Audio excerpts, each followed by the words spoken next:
If you need any Xbox or PlayStation codes or anything gaming related, check the referral links down in the description. They'll take you to g2a.com. They already have a discount on most of their goods already, and with the code CHES at checkout, you can get yourself an extra 3% off as well. Hey guys, how's it going? Ches back again and welcome to episode number 173 of the Career Mode Road to Glory here on FIFA 15. We start with an away game at Anfield against Liverpool. We are now obviously into the January transfer window, but this game came on the 2nd of January, so no transfer business was done to this point.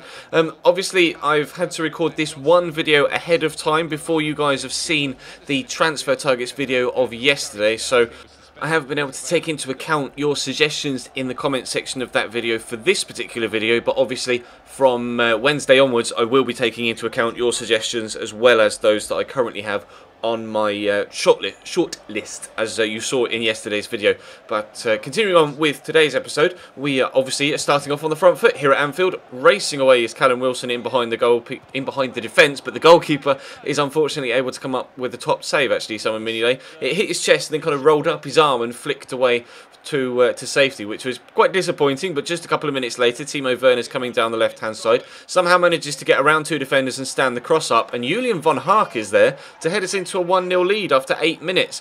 Really good start for us here away at Anfield. Liverpool are one of the better sides in the division in this save and are definitely causing us some problems at the top of the table, but we're clearly causing them some problems in the beginning of this game. But we're still only 11 minutes in when Daniel Sturridge is going to brush the side netting here. Fortunately for me, was the wrong side of the side netting, and it was outside the post where his shot ended up nestling into the net. So luckily for me, we were able to maintain our 1-0 lead. Brilliant feat from Yusuf Poulsen there to dance around the defender. Sets through Callum Wilson again, one-on-one for the second time. But for this second time, the goalkeeper comes out on top. Simon Mignolet this time with a more orthodox save, shall we say. Diving down to his left-hand side to push it around the post. But again, we're coming forward here. Brilliant tackle on Callum Wilson. But the through ball was exquisite, as was the finish by Yusuf Poulsen. I thought when I hit that the angle was too acute, and he's actually going to have placed that shot wide of the post. But that first time ball from the centre of midfield was ridiculously good. Then a first time finish from Poulsen. Like I say, I thought I'd hit it too far to the left, but in the end, brilliant precision finish from Yusuf Poulsen to give us a 2-0 lead. Still half an hour in though, or only half an hour in, when Divock Origi sets up Raheem Sterling for a header, but he can't find the back of the net.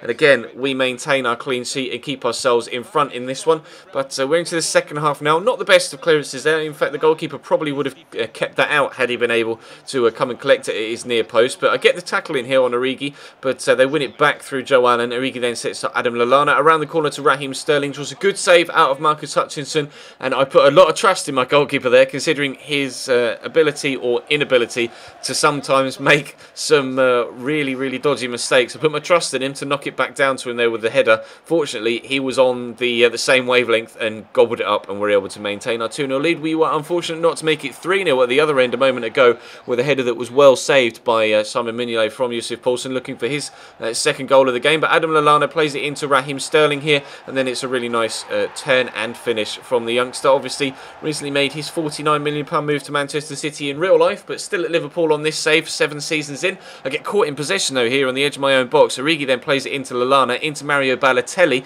who's going to turn in a similar way to Raheem Sterling, but this time though the goalkeeper's on hand, and that is an extremely important toe poke there from John Stones, because you get the feeling Origi was going to try and side for that into the empty net from a tight angle, but Stones just gets a big curly toe to it in time to stop him from getting the opportunity, and luckily for me, nothing came from the resulting corner either. So we are back to transfer window action, but obviously, like I say, trying not to do too much business between now and Wednesday's episode. But there was the game on the 2nd, which was the Saturday against Liverpool. We actually then have a game on the 5th, I think, on the Wednesday, so we're really not going that far into the window at all to make sure that I get to take on your guys' suggestions with as much time left in the window to actually act on them as possible. We are getting multiple bids though for Kwesi Appiah and Callum Wilson, which at the minute I'm rejecting because I'm not sure whether I want to sell either striker and try and bring in someone else. So obviously we are looking at Strongren, the young Swede that's currently at Villarreal, but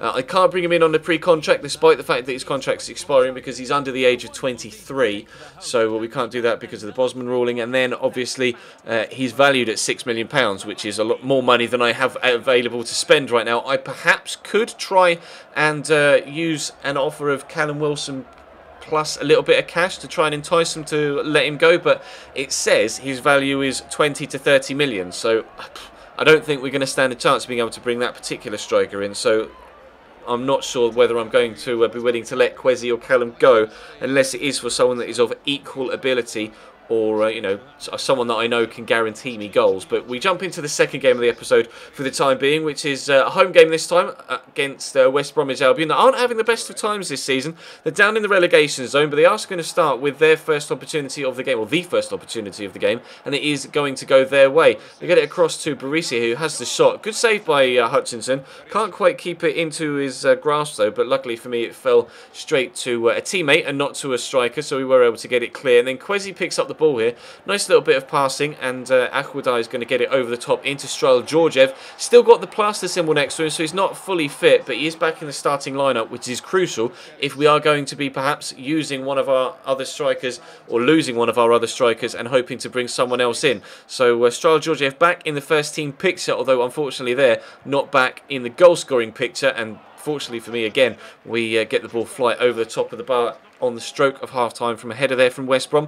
Wollonga picked up a yellow card for a tackle there that led to a free kick for them, and eventually it's going to lead to Hector Bellerin getting himself injured. Now, he said that he wants to leave the club in this window, and I am actively trying to move him on. However, he has now broken his shoulder or his arm or done something. He's out for 2 months. That's what I know at this stage, unfortunately, so he's going to have to come off. You see from the replay, it was because he fell over a teammate, just bouncing off the back of Paul Downing there as he went for the header, lands really heavily and awkwardly on his shoulder, and he is going to be out for 2 months. So I'm not sure whether I'll be able to sell him on, to be completely honest, but I'll try my best if I can and then try and replace him. But in my shortlist, you will have noticed we didn't have any wing backs in there. There weren't any right or left backs that were available to pick up on a pre-contract that was suitable, so we will have to buy someone or loan someone if we want to bring in a replacement wing-back for him, because obviously Baragi is still out for another 6 weeks, our first-team left-back. Wendell's only just back from injury,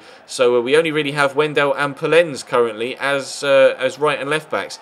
So I could really do with at least one extra player just for rotation purposes with the amount of fixtures we're going to have. The chance to win it in the last minute, though, falls to one Andres Aguadar, and unfortunately he doesn't put enough power on the shot and it goes tamely towards the goalkeeper. So we get a 0-0 draw at home against West Brom, which wasn't necessarily what I was hoping for, to be completely honest, from that one.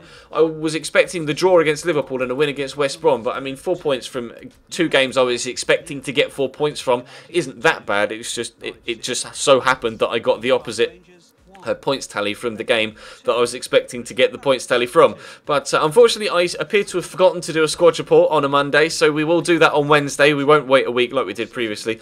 I'll make sure that Wednesday's episode has a squad report in it for you to make sure you can keep up to date with everything that's going on with the growth of the squad. I apologise for that, but we're still getting offers in for Kwesi and Callum, rejecting those, like I say, as of yet, to make sure that I can get your suggestions in before we decide to do anything profound in this transfer window. We've only advanced to like the 6th or 7th of January, so there's still plenty of time left to get business done.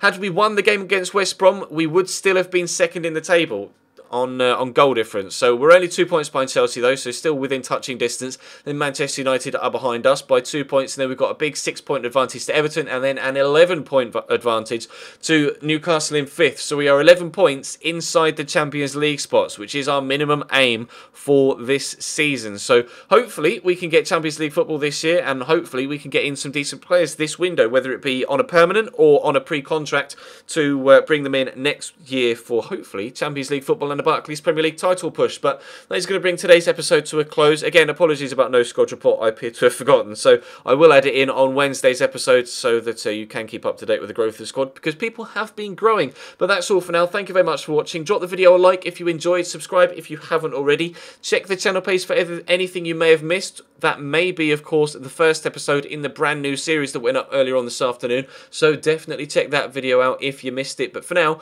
thank you very much for watching, and I'll see you next time.